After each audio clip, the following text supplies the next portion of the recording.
Assalamualaikum warahmatullahi wabarakatuh.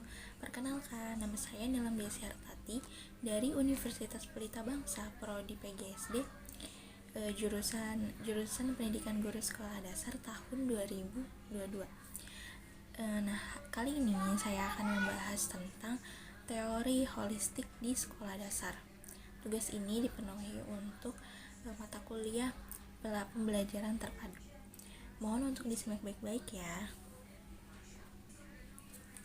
Jadi yang pertama, di sini ada pengertian teori holistik. Menurut Maslow, pada tahun 1970, teori holistik yaitu teori yang menganggap bahwa keseluruhan dari seseorang terus-menerus termotivasi oleh satu arah atau lebih kebutuhan, dan bahwa orang mempunyai potensi untuk tumbuh menuju kesehatan psikologis, yaitu aktualisasi diri. Nah, aktualisasi diri ini dapat dicapai dengan pemenuhan kebutuhan pada hierarki dasar, yaitu kebutuhan fisiologi, kebutuhan keamanan, kebutuhan cinta dan kasih sayang, serta kebutuhan penghargaan. Selanjutnya, ada konsep holistic education, yang merupakan turunan dari konsep pendidikan holistik, yang dimana merupakan suatu filsafat pendidikan yang berangkat dari pemikiran bahwa pada dasarnya seorang individu dapat menemukan identitas, makna, dan tujuan hidup dari masyarakat itu sendiri. Selanjutnya ada cara mengajarkan kepada siswa atau siswi sekolah dasar mengenai teori holistik ini. Yang pertama, guru harus memiliki sifat yang ramah, penyayang, mampu memotivasi siswa atau siswinya secara tulus.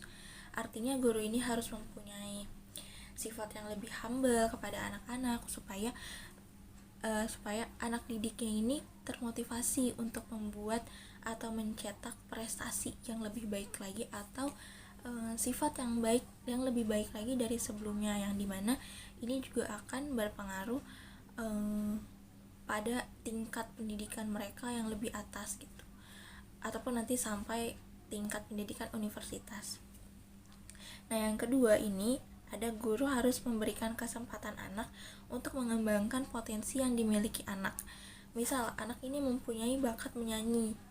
Nah, guru ini harus memasukkan atau mempunyai option memasukkan anak tersebut ke ekskul menyanyi gitu. Misalkan jika ada ekskul bernyanyi ya di sekolahnya gitu. Cuman kalau tidak ada, bisa diinformasikan lagi kepada orang tua siswa supaya bakat dari siswa ini dapat tersalurkan gitu kan.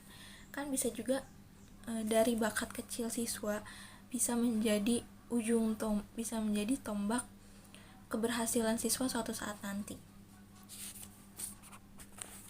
Nah, yang terakhir, guru mampu membina dan membentuk karakter siswa dan siswi dengan memperhatikan 9 pilar karakter.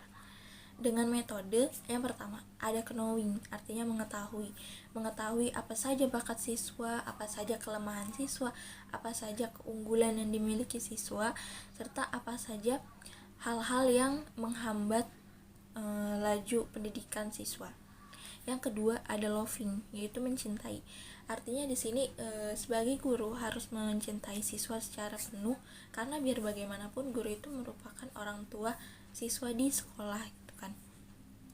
Kalau kita sebagai guru tidak mencintai siswa, maka untuk sistem pembelajaran mengajar dan diajar itu tidak akan terjadi secara lancar gitu. Kalau misalkan dari gurunya tidak mencintai, nanti kan lama kelamaan siswanya jadi mencintai gurunya gitu. Nah, yang ketiga dan yang terakhir ini ada acting the good, atau melakukan kebaikan dengan cara mencontoh kebaikan. Misal kalau misalkan setiap hari Jumat itu misal ada infak mingguan gitu kan.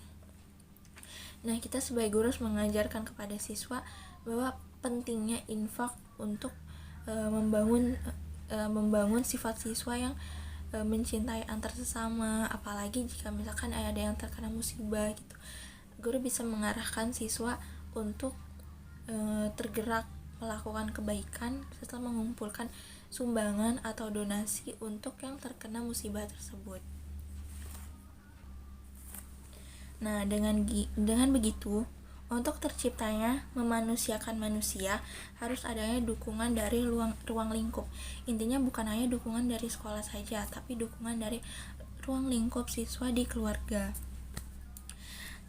Dengan adanya dukungan, siswa akan merasa, oh guruku dukung aku akan berbuat hal untuk guruku, akan bangga gitu. Ini merupakan salah satu contoh respon siswa ketika variabel di sekitarnya mendukung apa yang ia lakukan.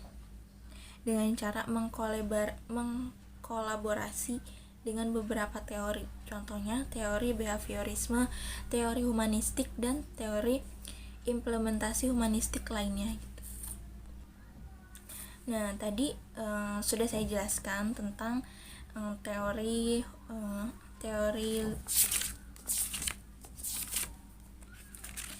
pembelajaran terpadu holigastik ya, tentang bagaimana sih bisa diterapkan di sekolah dasar gitu. Dan yang lebih pentingnya adanya saling dukung antara guru dan siswa supaya membentuk karakter siswa yang lebih baik lagi.